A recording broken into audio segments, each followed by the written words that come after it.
Hi guys, this is the DataFist podcast with the weekly gaming updates. I'm Hikaru, guys. And I am Jeffrey the Magic Fox Clark, longest name ever. Now, this week's been pretty interesting if you ask me. There's been TGS, of course, which everybody's just hype as hell about. And those of you who don't know what TGS is, this is the Tokyo Game Show, which is pretty much E3 for Japan, which is I should say a quick equivalent for you guys who just don't know what it is. So at TGS, I'm almost just anything and everything you think about was finally revealed. To me, the TGA stands for That Gangster Show. You got Yakuza dabbing. That'd be horrifying. Dabbing Yakuza. Some of them are really beautiful people. It's really horrifying. All right, so yeah, TGS was a very interesting experience. I know one of the best things I saw from TGS was Final Fantasy art team making the live demonstration of their art right. on the side of the wall. And it had like 90. One, it was annoying because there's like 90 posts about the same thing. Right. But two, it was kind of cool to watch the process. So, I'm just tired of Final Fantasy 15, anything in general until the game comes out. It's like, I love the game. That's why I want you to shut up and release the game. That's just me. I mean, you don't believe in the hype train? No, it's like, well, for me, hype trains are fine if your game is not well known. Like if a Suda51 game is doing it, that's fine because we know Suda51, but we don't know what his game's about. And this dude's weird, and he has really weird like reviews and really weird successes and failures. Like his last game was phenomenal, but like nobody bought it.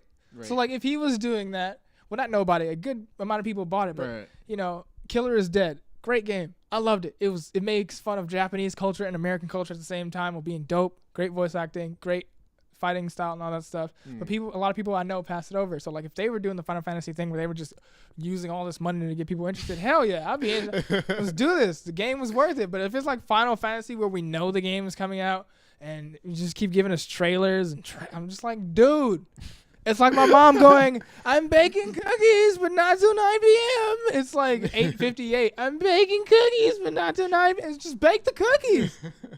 Jesus. And then you still gotta wait for them to bake. It's just like, ugh. But yeah, so like I appreciate hype trains, but only for like lesser known games, right? Or sequels, because like Mass Effect 3's hype train was raw. Like they had everybody was on Mass Effect 3 and their mama was on Mass. It was fucking amazing. So that was just me. For me personally, I know that there's a huge community for Kingdom Hearts, and I know how you are about it. Yeah, I'm the same. I know 3 is never coming out, and well, 3 is not coming out until 15 is done. Which means it's never coming out. Because 15 is never coming. Square Enix is gonna lose all their money trying to keep Final Fantasy 14 popular. Right. And and then they're gonna remake Final Fantasy 13 10 years from now, and then Final Fantasy 7 is gonna flop once they realize character is the most depressed character of all time. So Square Enix has got their hands full. Well, for 2.8. Got pushed back. They put before it was December. I told everybody a little bit. It's never coming out, and everyone's like, Kingdom Hearts fans are like football fans. They're violently happy about everything they love. That's like, my team. And that's my team. What sucks is like we're still small, so like I'll tell people shit and they won't believe me, and then it'll happen, and I'm like, I said it, and they're like, we don't believe you. I'm like, nigga, it's on tape. So like I'll be like, Kingdom Hearts 3 is not coming out this year because they originally said 2016. I'm like, it's not coming out this year. Everyone's like, you're a hater. I'm like, dude, I've played every Kingdom Hearts game except for Dream Drop Distance because it's disgusting. I know how this series works. It's not coming out this year, and then bam, it didn't come out this year. What happened? Everybody act like I don't exist. So you know what? It got pushed back 1 month. It got pushed back indefinitely. No, not Kingdom Hearts 3, 2.8. Yeah, I saw that coming too. That was 1 whole month, and I watched that trailer and the music. Oh my god. I was that mixtape. I was very interested in the music, and then I got disappointed instantly afterwards because Final Fantasy and Square Enix and all of them are known for creating original soundtracks. Right. So like to hear it was a mix, it's like cool, do what you want. But it's 2.8, so there's nothing new in it really. I hear you, and it's like that's totally fine. I was just disappointed in the practices of the studio being foregone. Like, yeah, it's interesting to try new things, and you can be hype about it, and I'm not saying don't be hype about it. it was a great mix for people who like Kingdom Hearts. I was just disappointed that they didn't make something new for it, because even Dream Drop Distance got a kind of a new soundtrack. And I was like, what the fuck? So I was a little disappointed that nothing new came out of that. Like, the mix is new technically, but I wanted to hear a whole new soundtrack, because we got that for the PS Vita game. For some reason I can't remember the title. Birth by Sleep, which is one of my favorite games ever. And like that 1 and 2 also. That soundtrack ever. Something about Birth by Sleep, it kind of makes me really more excited. 1 and 2 are great games, but I've always been more excited for the side games. Like, my favorite games are Chain of Memories, Rechain of Memories, and Birth by Sleep. And everyone's like, you're an idiot. And I'm like, okay. I just like they innovate the 1 and 2 that I've loved before. Like, everyone's like, I couldn't play the card game. Dude, I had slate after slate after slate. I think people just don't understand how it worked at that time. I think it was I should say. I think it was too technical for them, and it makes sense. You don't want to go from an action game to an action game with strategy mechanics. And that's what and then that's what the Birth by Sleep and Chain of Memories did, is like, you have to think now, child. And they're like, what the fire truck is going on? So yeah, that makes sense. I can understand why you hated it. It's just, I loved it because I'm that kind of nerd.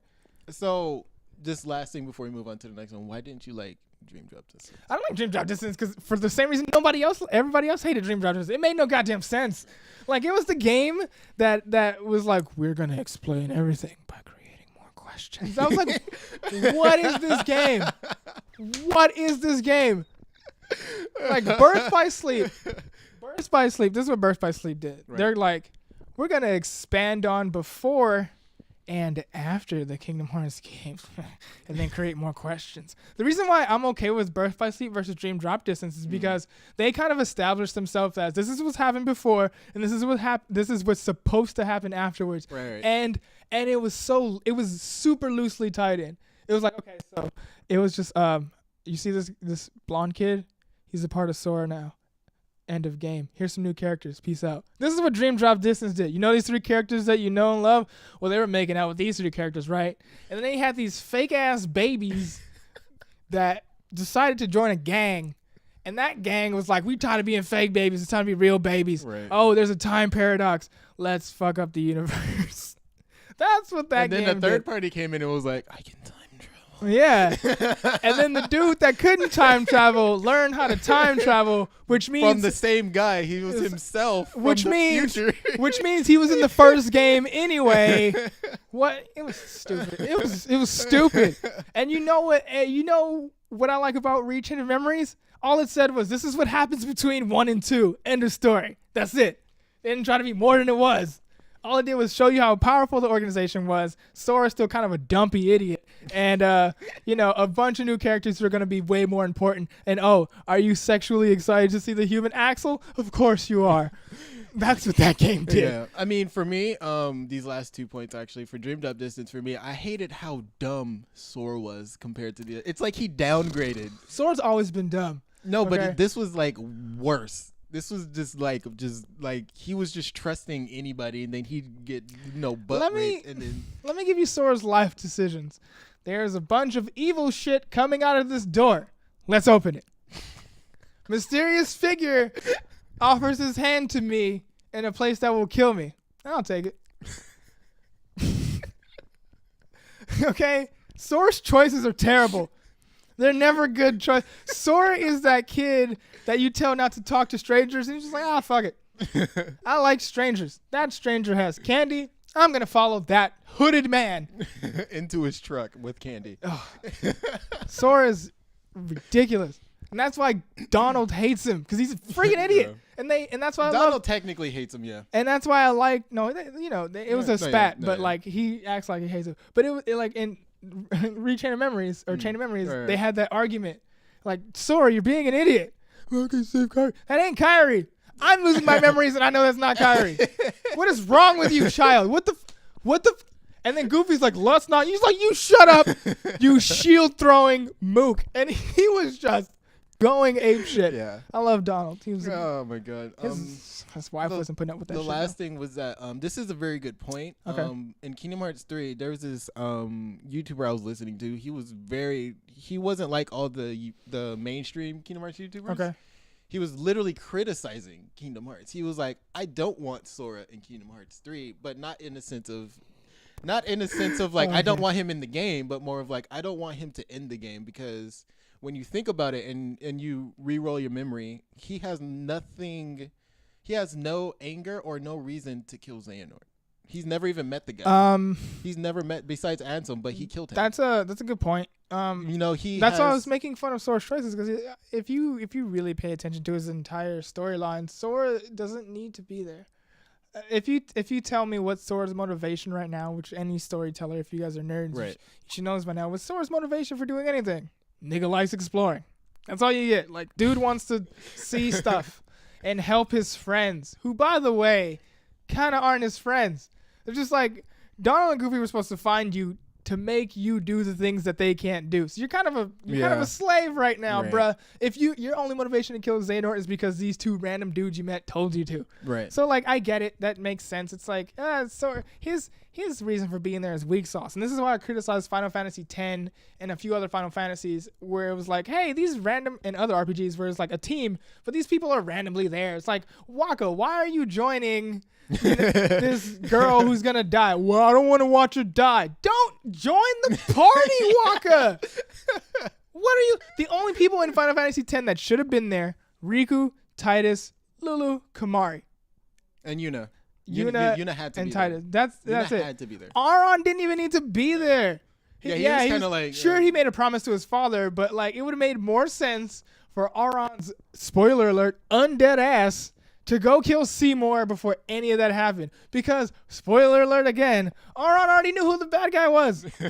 So, you know, I'd hate like people randomly tagging along on potentially dangerous journeys for no reason. Right. And honestly, if the people who should finish this game right now should be the original Keyblade wielders, which, well, not originals, but like the guys that everyone knows from Birth by Sleep, which is Terra, Aqua, and Ventus. Right. They have more motivation to end everything because, one, they've been screwed over so many times it's retarded, and two, they've all been manipulated by different people, so they want to make sure they cut ties and be friends forever with salt candy, ice cream, and whatever. Right. That's the biggest motivation ever. But honestly, if we're talking about motivation and who deserves it more, I honestly think this is one of the games where the villain should win, because according to their storyline, if I'm wrong, let me know, but the last time I saw it, most of the organization wants to do is be human. Right. That's it, except for like Ventus, who wants Kingdom Hearts. Xehanort, who wants Kingdom Hearts. So kill Xehanort and give everybody else their human bodies so they can be human again or whatever. That's what happened. They kind of deserve it. So, you know. That happened.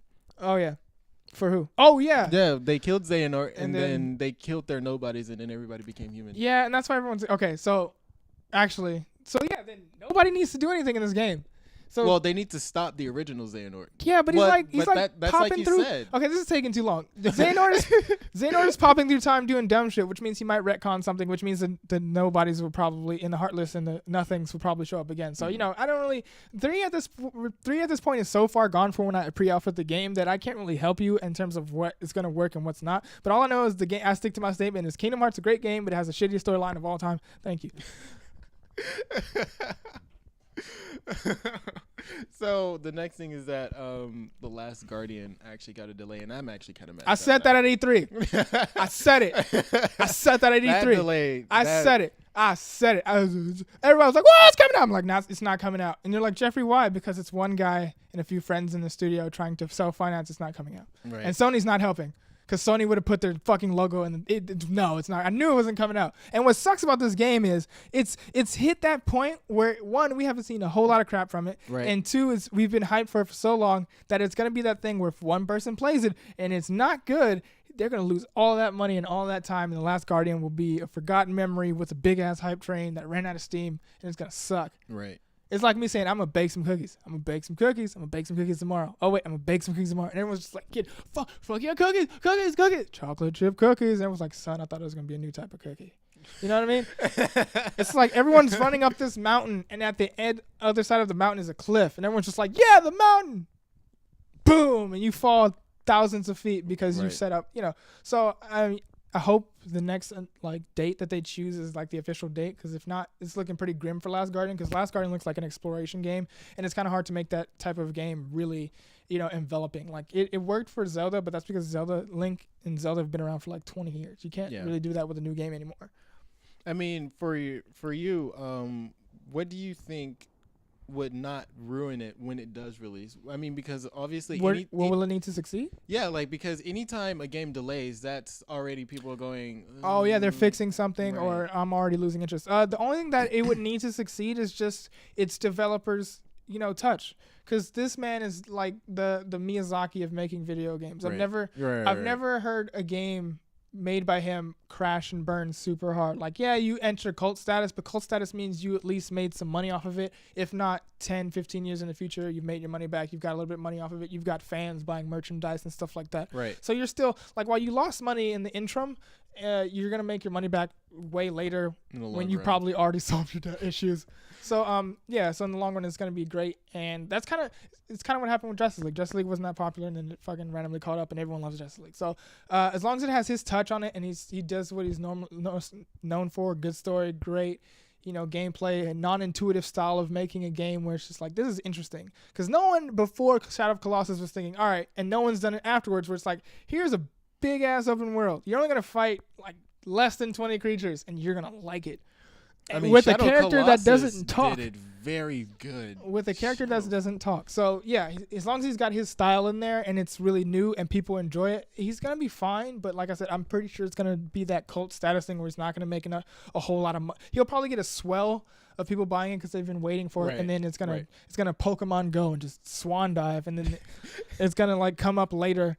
Like Final Fantasy VII. Right. It's like it'll get remade, remastered, or just merchandise will help it make its money back. Or when it like goes down, PlayStation gets on sale for like $10. People just fucking swoop it, and buy it. So just for reference, for those of you who don't know, Shadow of Colossus is actually a very great game. It's an open world where basically the only things you're fighting are bosses like the size of mountains, literally, and you have to. I don't know if you've guys seen Breath of the Wild for Zelda. You literally have to climb the bosses and find their weak points and kill them. I think it's like Dragon's Dogma, but like they're bigger. Their enemies are just like 50 times bigger than anything in Dragon's Dogma. It's like 7 enemies, and then you have to like you're doing. And Shadow of Colossus? Yeah, it's like 7 or 5. Like, I think it's got to be at least 12 colossi. Really? 6, 7, 8. No, I'm thinking about when you're actually in the world, and then you have to go inside, and then that's when you have to make all the monuments move, and then you have to fight the monuments, and then you move up to I forgot what it's I've called. played that game a long time ago. I actually didn't play it for a while because I was scared of the game. When you're a child, that game is not mind-racing. Like I saw this 4th Colossi, the one you have to destroy his fists, if I'm correct. That's the 4th Colossi, and his eyes were just too scared. I was literally scared of the game for a very long time, and the music was so well done. It created that pit in my stomach where I was like, man, if I play this game, I'm gonna be horrified. And I'm not a fan of horror, so like I don't really watch horror movies. I don't really play horror games, so I kind of stay away from things that I think might scare me or make me cry. So fuck you. And so it took me a while to play Shadow of the Colossus, and I really only played it because I enjoyed the soundtrack a lot. Oh yeah, the soundtrack is legit. But to the next topic. Now, this one it's very interesting. Okay. Because this is something that nobody expected. I thought this was gonna happen. So Fallout 4 got denied. Oh, And here's the thing. So let me expand on this a little bit. Microsoft got accepted. So Microsoft was like, hey, you can get the mods. Because that's computer. It's basically computer to computer. Right. And so everybody, since Sony didn't specifically say this is why we said no, they're kind of like, at this time, at this exact moment, we're saying no, but it's not like a definite, just flat out no. It's I think that's a smart choice, because if Sony said straight up like, we're not going to give you mods, peace, that looks bad on Sony, because what Todd Howard was trying to say to people when he was announcing it last year at E3 and this year at E3. Well, did he announce it? No, this year. Yeah, this year. He was saying like, this is while we want it for us, we hope that other companies do this. He pretty much straight up said that in his announcement. So we're hoping to get it on Xbox, and we're hoping to get it on PlayStation. Of course, Xbox is going to get it. There's no doubt in my damn mind. Right. It's pretty much computer to computer. Sony has a layer over it, which is the Sony platform. Right. So I wasn't. I was. I want to say I said it too, but I didn't. I just hinted at the fact that if we did get it, it may take a whole year. So the fact that we've been denied is no surprise to me, but I wasn't expecting it to happen like this. So like I said, it's smart on Sony's part because, one, they don't want to look bad and say we're giving up on mods, because it's a good thing, and it's a thing that a huge community wants. And if they figure out how to get mods on their platform, they can do it for a lot of other PC games and make sure people like really play those games. And they can probably even help a lot of the modders so where mods are like act like DLC packs, which Right. I honestly wouldn't mind. I've seen so many modders put a shitload of work into their mods and then make nothing off of it. So like being like one of my favorite mods of all time is for Fallout 4, which is a radio pack, and it has like this. He's not my favorite host, but he's kind of funny. He's like a drunkard or whatever, and he's just like, but he has a bunch of songs from the the era where that was supposed to take place, like the 50s, the 60s. And I fucking love that era of music. Right, Frank So hearing so walking around shooting people to like, come fly with me, let's fly away. So like that was fun for me, and like if they did make money, awesome, but like since I was able to download for free, I'm not expecting them to. So like if it was on the PlayStation Store, the Xbox Live, or whatever Xbox's store is called, and it's just like $5 for a radio station, I would buy it, because they put in, honestly, it sounds shitty, but modders put in more work than people who make DLCs. So I wouldn't mind paying $5, maybe $10 for like storyline DLC, and it, like I said, it helped modders, and it'll probably make a whole new scene of like the gaming industry where people are like, well, we don't know how to make games, but we know how to mod hardcore, so that's what we're gonna do. Right. And I've seen a lot of people do it. They're trying to either get into games, don't want to make games, but like making mods. Like Eleanor makes house mods for Skyrim. Shout out Eleanor. Shout out MXR. And her house mods are great, and she probably makes no money on it. So like $1 or $2 for a house mod in the game, maybe $5, ball it. Right. So they don't want to be the company going, this is what we're trying to back out of, because that's how they've been defeating Xbox. It's like, the thing you're not doing, we're doing. Right. But they're trying to figure out, one of the things I know they're worried about is copyright infringement. Right. When they were talking about it originally, it's like, oh, so if someone makes something, and like there's Batman in Skyrim now, but we have to worry about copyright. So like, while it's okay on Nexus Mod Manager, because you can't regulate straight up internet, you have to regulate PlayStation Store because it's under their name. So if someone said this is Batman in Skyrim, oh shit, now we have to pay DC Comics and DC the studio or whatever. They have to get around that to make sure there's not going to be any problems. So like, if there is Batman that shows up on the PlayStation Store, it has to be Bortman or something stupid. Right. No, this isn't Batman. This is the non-infringing counterpart, Bortman. You know what I mean? There's actually a YouTube series called Batman Pyreman. Spider-Man.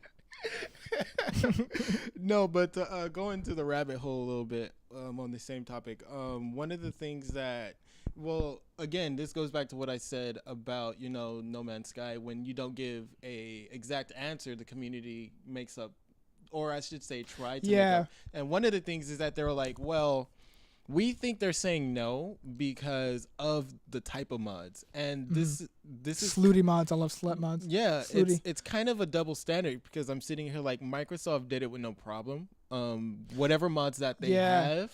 So in my head, I'm like, Here's the deal about Microsoft. Sorry to cut you off. No, you're good. But here's the big deal about Microsoft. Like I said, it's computer to computer. Like, Microsoft owns the computers. So what they can say, their whole deal is, no matter what you do, Microsoft Xboxes are still technically, while console can still be collaborated under the computer genre. And while this is Xbox, we have established Xbox as a part of our Microsoft Windows brand. Right. So what they can say is, this Microsoft Xbox is a part of Windows, meaning Xbox is Windows. So if something shows up on the Xbox store that says Batman, it's a part of Windows. You can't infringe on us. You can't give us a copyright claim, because this is just a part of the operating system. You see what I mean? But Sony is a secondary platform above a computer. Right. So, and everything is branded as PlayStation, and PlayStation is known to protect themselves very well. So I'm pretty sure the difference between Xbox and PlayStation is Xbox is computer to computer, basically meaning this is a big ass computer with an OS that you can't use Microsoft Word on. So that's how they're sliding by, versus PlayStation, which is a known entity that works with a lot of, companies directly. Like, now they have their channel service, now they have their movie service, so they work directly with these companies. So going, hey, we just bought Batman, but these guys who are making Fallout, they also have a Batman mod. What do you think of that? Right. Versus Xbox, who's just like, well, we don't go directly to these people. We just have Netflix, Hulu, whatever. Do what you want to do. That's still a part of our operating system. So they're sliding by not getting too close to the people they deal with. They're using, their services and stuff. So like, if something happens, they can't get hit with a copyright claim or anything, because it's OS versus a proprietary system. Right. Well, the last thing was that they're saying, this would have been the very first for PS4 on mods. Mm-hmm. or at least publicly and legally, not without hacking the PS, Yeah. and et cetera, et cetera. So they're like Getting banned from Overwatch. Yeah, so they're sitting here like, so Fallout 4 got denied. They're like, what about Skyrim? Because Skyrim was supposed to get mods too. Well, come on, guys, don't be idiots. What the fuck is wrong with you? If one game didn't get mods, the other one's not gonna get mods. Do you know how this works? That's like a kid going in, hey mom, are you making cookies? She's like, no, I'm not gonna make cookies. What about peanut butter cookies? The basis is, I'm not making cookies. What is wrong with you? You are a teenager. Think. You guys are adults. Think. If one game's not getting mods, the other one is what? Not getting mods. Damn. I mean, that was... Some of you are professionals with people paying you to know this information. So disappointed. Hey, you know what other game Bethesda makes? This game. Is it getting mods? No! Shit. I mean, it does suck because it would have been revolutionary for PlayStation, the very first time. Well, let's not write it off because, like I said, no, I know. There's still a process, and I will bet my testicles that someone in PlayStation is still trying to make mods work on these games so they can make money off of them and get people interested in it. And then something tells me even when they finally figure out how to get mods in PlayStation, the next console afterwards or the next 7 firmware updates, you're gonna be like, hey. Like mods. Now you can make mods, bitch. Whoa, booyah shaka laka. Like Doom had the mod maker in it, and like PlayStation's gonna embrace the shit out of that. Trust me, it's gonna happen because no company in their right mind is going, hey, something people want, fuck it. Right. Something people willing to pay for, fuck that. It's like going, hey, I own an ice cream shop. What kind of ice cream you want? Oh, you want strawberry? We don't have that. And there's 50 people lined up for strawberry ice cream, and you don't have it. I bet your ass. You're gonna go buy it. I bet your ass your next day, next time you open the store, you're gonna have strawberry. That's how life works. Right. That's how business works. Supply and demand. So people have been demanding this for a while, especially since Todd Howard officially went, well, mods, probably. People want it. So I give it a couple years, and if Sony says straight up no, someone's gonna fucking just hack it and figure it out. Seriously. I don't doubt it. The community is very dedicated to this. If you ban me from PSN, you know what I'll do? I'll just buy a different PlayStation. And do it again. And no, fuck that. No. I'll buy a different PlayStation, make a different account, and have my PlayStation that I've hacked with mods all over the place and all the games that I want to play and all the games that I play online on a different PlayStation. Fuck it. I gotta get PS Pro anyway. Fuck it. That's true. Still, while we're on the PlayStation thing, we're gonna spend probably about 2 to 3 minutes. Okay. On the layoffs recently. Which is really interesting. Yeah. Who was laid off? Because that's both high executives and base people. Okay, so they're really trying to save money.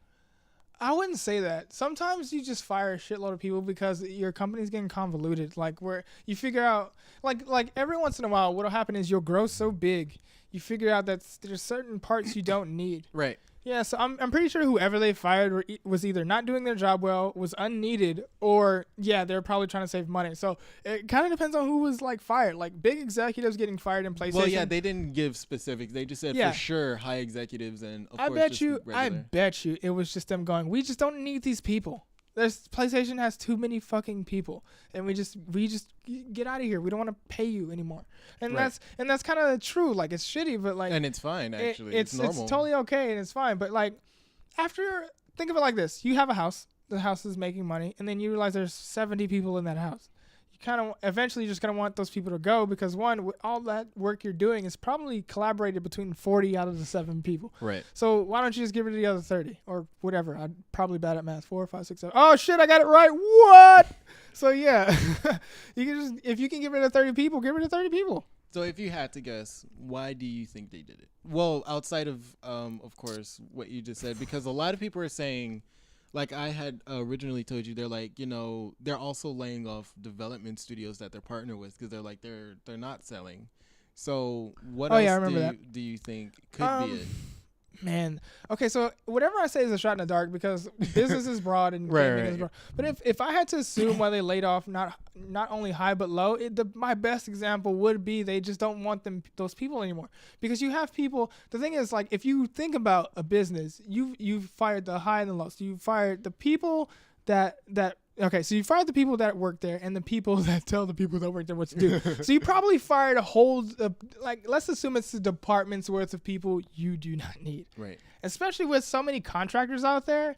Like if I just say, if this department was for marketing, but I can contract marketers and save a fuckload of money, I think I'm just going to contract those people because that department that I have to pay is approximately $1 million every 3 months. Right. Okay. And marketing campaigns in PlayStation don't last very long. They're about a couple months per game release or per idea they have. Right. So in a 3-month cycle, you spend $1 million in a whole department. You fire them all. You have a whole $1 million that you get back, and 2, you can use for whatever. So contracting a marketer or a small marketing team costs you $30,000 for that 3-month campaign, maybe more, maybe less, depending on how hard you want them to work and if that marketing campaign requires an event or online material and shit like that. But honestly, Sony has a great in-house editing team and shit, so that online material will be made by them, but the marketing campaign people will make sure it gets everywhere. Right. So honestly, I think they fired in the departments or the people they know they didn't need and can contract out or can do in-house somewhere else.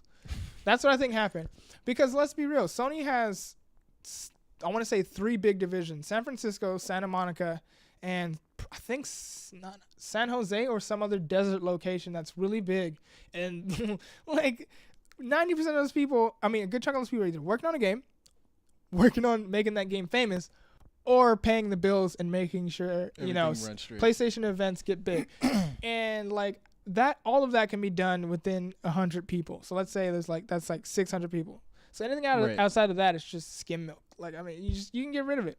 I mean, it's helpful sometimes, but after a while, those people stop being helpful because the people in PlayStation 1, they want to keep their jobs, so they get really efficient at their jobs. Right. So there's other people just hanging around like, what's up, Dave? Did you play Uncharted? Yeah, I played Uncharted. What do you do here? Oh, yeah, I'm marketing. What are you marketing? Nothing. There's no game releasing. So you're coming to work to get paid for like doing nothing 2 months for no reason until like the next big Sony release. So I can understand why they deleted people. Let's just, for now, I'm gonna assume it's probably a department that Sony didn't need. Right. So the last thing on the PlayStation end now, I'm gonna have to read this because this is actually pretty important. Okay. This is according to a Japanese game site, but there's some contradictions going on. Okay. So the Japanese website Impress released information. That's from our last podcast. Yeah. PlayStation will charge for the new updates and patches coming to PlayStation Pro for the actual disc games. Oh my God, yeah. Now, the website stated that they spoke to the PlayStation Interactive executive Masayasu Ito. So this is in Japan, not like American headquarters. This is Japanese headquarters. Which means it's going to come to America. And so they said that it will be a different price. Well, he said it would be a different price depending on the game. So like Uncharted will be one price and then et cetera would be another. And I would just not buy the updates. Fuck it. No, yeah. And when Polygon actually spoke to the representative here in America, he was like, no. Okay, so I don't know what they're talking about. Well, because that's not fair. Because each Sony division is each Sony division. You don't go to Sony of Japan and ask, "Hey, what's the new Sony TV gonna look like in America?" Nigga, we're in a whole different country. Right. You do know conglomerates have divisions. We don't talk to each other. That's how the business keeps going. If I have to worry about what America's doing, I think I'm going to kill myself. So, of course the divisions are separate. No one's going to, let's say you're in Japan right now. Someone goes up to you, hey, what's Jeffrey doing right now? You don't fucking know. I'm all the way in America. What kind of stupid-ass question is that? So, yeah, I get it. Of course we're not going to know. We don't know shit. But I can guarantee you it's probably going to come to America. Because if the price hike for PlayStation Plus across the continent, I can assure you that paying for updates will eventually come to our doorstep. Just like, hey, what's up, son? Ice. What you play? Is that Overwatch? You want to update it? It's $2, bitch. So it's eventually gonna come because that's how it works. I can, unless they tell me why Japan has to pay and America doesn't. Yeah, I was gonna get into that when you were And what's done. interesting is Japan, according to every stat ever, has a better gaming market than us. So why are you charging them? They give you all their money anyway. Right. See that college student right there? You know why he's still at home? Because he used all his money buying PlayStation games. That's why. He uses tuition so he can play your games. Stop charging him for fucking updates. So he can play your PlayStation. Yeah. So I don't think if they are, that seems, unless they tell me why, to me that makes no sense because literally Japan pays more money in video games than I pay in actual food. So that's horrifying. I mean, they were saying, of course, it's graphics. What? Yep. Stupid. Dead serious. Dead serious. Graphics. That doesn't mean anything. Unless you're telling me you're hiring a whole extra team to make your graphics prettier. Still, what if I don't want those graphics? That should be an add-on, not a requirement. So apparently the way it's going to go is when you go in-game, there's going to be more options for graphics. Ooh. Get a PC if you want those graphic options. Oh, you got to pay $10 to make Nathan Drake 10% sexier. Oh, no, I don't want that because it makes him look too real and he's just gross. Like, one of my favorite things about Mass Effect is how unreal everybody was. Freaking Samara was blue. Liara was blue. Right. And a weird shade of blue. It was sexy. By the way, new Mass Effect, make your voice actors weird. I believe. Hold up. I heard the Asari for Mass Effect Andromeda, and she sounded like a damn human. You need to fix that shit, because Liara had weird vocal inflections, and her voice was kind of raspy, but it wasn't. So whoever that freaking Asari is, you need to change the voice actor right now. Or make her sound weird. Make her get punched in the throat or something. Right. She sounds too damn human. All right. I saw a lot of press about Andromeda. Because... a lot of press. I'm serious. Like I said, Andromeda. No, that's what it's Andromeda. Because there's LECH at the end of it. That's what it says. Mass Effect Andromeda. You sure? You sure? Mass Effect Andromeda. What am I talking about then? I saw Andromeda. You were... Andromeda must have been somebody's press event, but it's called Mass Effect Andromeda. Okay. It's been called that I'm sitting here like quite some time. I swear to God. I was confused for a second because if they change the name, then all right, cool. It's not a Mass Effect game to me. But yeah, Mass Effect Andromeda. There's a lot of press for it because people are excited. They had a trilogy of games that sold well. How often does that happen? Right. Very rarely. And it's a very different game. Choices. People complained about the game. It got its ending changed, and the ending was great, but people decided to ignore that because it's easier to make fun of things. But still, it's one of the best game series of all time. Very different people. They talked weird. Aliens. They all had their own cultures. You know, they didn't have that human syndrome where they were feeling things that humans would feel. You know how we know what happens when a Krogan goes into puberty? All he wants to do is beat the shit out of things. Yeah. That's Krogan puberty. For males and females. Oh, God. You know what human puberty is? Let's bang. You know what Asari puberty is? It doesn't happen until they're like 200 years old, and they either become violent mercenaries or strippers. I love that game. It had culture and everything. So I need to play this. It's a great trilogy. You get to punch. You punch a fucking journalist in the face. I need to play this. Oh God, yeah. So the game is very deep, and that's why it's loved. So people being excited for the game it's relatable. I can understand it because its culture is not. It's like someone wrote it in an article, and I agree. I didn't read the article, but I agree. It's like it's our Star Wars. Right. It's very deep culturally. Last thing is Rise of Iron for Destiny. I have not picked it up yet, and I haven't picked it up because I kind of don't want to at this point. I will play it eventually. I'll play it next month, but I haven't wanted to at this point because I went back to play King and all the other DLC over again and rank up and stuff, and then I just realized this game is boring to me personally, and it's lost its flair, which sucks. Yeah. Because what's weird is I still like The Division. And I don't like that I like The Division either. I really don't. Because in The Division, everything's too realistic. And in Destiny, while everything's outlandish like I like, it's too regimented. So the two games have found, like, they've Pokemon Go. They just fucking slap. Woo! Woo! So, yeah. Like, while I am keeping to my diversity thing where it's like I'm proud that there's a black guy leading Rise of Iron, I'm just not... Right. I'm only going to play it to do my job. I probably won't personally enjoy the story too much, but I'll play it. I am interested in seeing the new classes and stuff. Hopefully it'll revitalize it for me. But the general thing about that game is just like, I don't really care. It's a good game, but I feel like it's a game you'll burn out on. Right. Which kind of sucks. You know what I mean? Because one of the things that people are supposed to realize about the game is it's like Borderlands. And then when that got into my head, it's like, I've played Borderlands. I really enjoy Borderlands. This is not Borderlands. And to me, Destiny mixes two games together that are great on their own, but according to Destiny, shitty put together. Borderlands and Mass Effect. two amazing games that when you smush together with $1 billion, you somehow fucked up. So people enjoy the game. Nobody understands that. Yeah, people People still play the game and people still enjoy the game. I'm not one of them, but Right. I will play Rise of Iron, and I'll tell you what I honestly think with as much optimism in me as I have, so I can give you a fair review or like oversight of the game. So I will play it and give you as much oversight as I can. But just know in my heart of hearts, to me, it's a game I burned out on. Just because it to me the content got stale after a while. It is fun to run around and shoot things, but that's only if I'm like it's like 2 a.m. and that's all. It's like I want to play a game that won't make me think. All right, cool. I'll pop in Destiny or Division and just run around shooting shit. I don't even play the stories anymore. Right. I mean, just sit in there like, what do I need to get this? It's like weapon? GTA. All right, like when you play GTA, it's like once you never do the mission. What's interesting about GTA is people will play 40 to 60% of the missions and go, I got some good guns.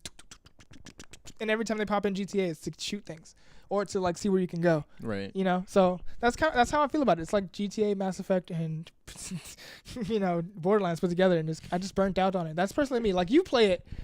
For you, I think you enjoy it because you like games that require you to games, farming and shit. I love farming. Yeah. games. So that's how do you feel about it? I mean, I haven't played it yet, but Destiny as a whole, could be better a little bit. Some of the things that I noticed is that the leveling system is a little on the offside. Okay. Like I started at Taken King, so I didn't play Destiny like when it released. Good job. So when I was playing Taken King, one of the most difficult things I found out, it was just the catch-up game. You know, going from 0. I feel like that was the easiest. This is the easiest MMO to do the catch-up game in. No, it's easy, but it's still really tiring because when you get to like, certain levels, like those bosses are just so ridiculous that even then you're just kind of like, what? Which is weird because I played all of their hardest bosses and all I had to do was like use Max Payne gameplay. Right. Find a great piece of thing to hide behind and randomly pop out shooting crap. When it gets too close, you run. Like that was how I played it. Like I was playing Dark Souls with guns. It was just like, oh, he's too close. Bye. It's Dark Souls with guns. Yeah, Dark Souls with guns. When you're raiding, yes, it's Dark Souls with guns. Everything else is like get some heavy ammunition and just wait.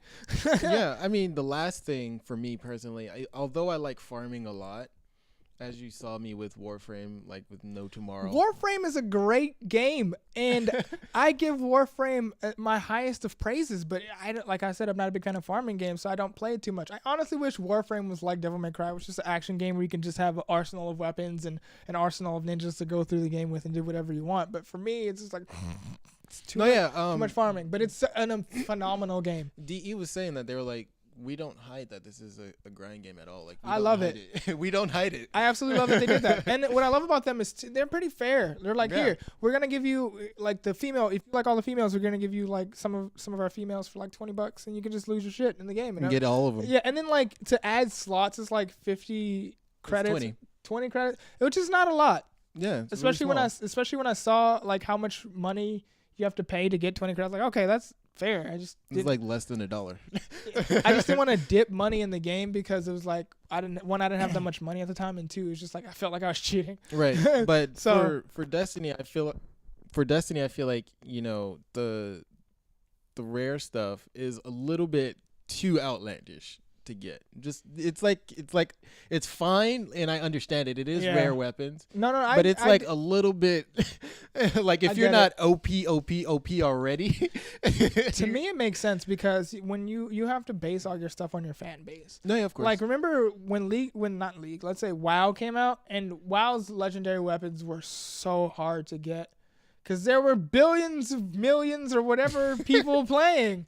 You don't want just like 50 niggas walking around with, God's axe spear of doom, right. or the Taken King or the Dread King's, crown. That would be stupid. There's like too many of you. So you always make like you treat it like society. Only the top 1% gets your best weapons and stuff. Yeah, that's what I was saying. Like I understand it, but it's like if you're not already OP with something already, it's kind of like you got to go that extra mile, which is fine. Yeah, so tell us if you like Destiny. I'm burnt out on it. At the end of the day, I do like it. Yeah, I like it. I like 2 guns in the game, that's it. And I like the fact that there's Arsari in the game. Yeah, there are Asari. The Awoken are Asari with better hairstyles. Right. No, I actually like the Asari tentacles. They're weird. Well, there was a point in the game where I think it was 3 where Leona walks into Captain Shepard's chambers, and they were about to, because when Asari choose their mate and they fuck mentally, so like their eyes turn black, and like while you're having sex, your mind melts. Like if you're a Star Trek fan, it's basically a mind melt. So when Liara was going up to meet Commander Shepard, she goes, and Joker told me to record it the next time my eyes do that black freaky eternity thing. I love that game so much. Oh man, it's such a good game, and it found it's such a good game that it found jokes inside of its own game, because in 2, I'm going on a tangent. I'm almost done. Garrus gets hit in the face with a rocket, and if you wait long enough in the 3rd game, you see Joker and Garrus making jokes at the helm, and Joker's like, "What's the hardest part about freeing?" Oh no, wait. Tyrion goes into plastic surgery, and he's like, "Can you fix the side of my face?" And he's like, "What's the problem with that?" Figuring out which side of the face got hit with a rocket. I didn't do the joke very well, but it's like, yeah, they make jokes about shit that happened in the game, and it's very hard unless you have a really deep culture. I love that game so much. Yeah, such a great culture for that game. That would be everything, man. Yeah, we've had a good week. I like it. Week. TGS was annoying. Hi, Linda. Hi, JRU. I saw all of your effing Instagram posts. Hey, Linda. And Lucas. Luke is there. Oh, yeah, Luke. Being with Luke. Luke is there. Oh, and then they made the Gundam head move during one of the shows. It lit up, and its head was just like, Jesus. So it was a good. We'll be at TGS one year, and we'll show you some great stuff. So I've had a great show. My last thoughts are, take advantage of some of the PlayStation deals going on now if you have a PlayStation. If not, don't be discouraged by the delay of mods, because they'll come within a year or 2. Be discouraged about Kingdom Hearts and move on, because the 3rd game has Valve syndrome. There'll never be a 3rd. So what are your final thoughts? I miss you, Linda. That's creepy. Please say something else. Please, holy shit, say something else. Kingdom Hearts. I love it, and I'm gonna buy it. Like there's no tomorrow. I will not buy it. I'm gonna buy it. I get it for free. Buy it. I pre-offered the game. I'm getting it for free. So thanks for tuning into the DataFist podcast. Thanks, guys. We were late because we had a very important meeting for our We Are Casual show that is happening next week, Saturday, at the 3rd Street Promenade, 1404/1408, next door to Lush.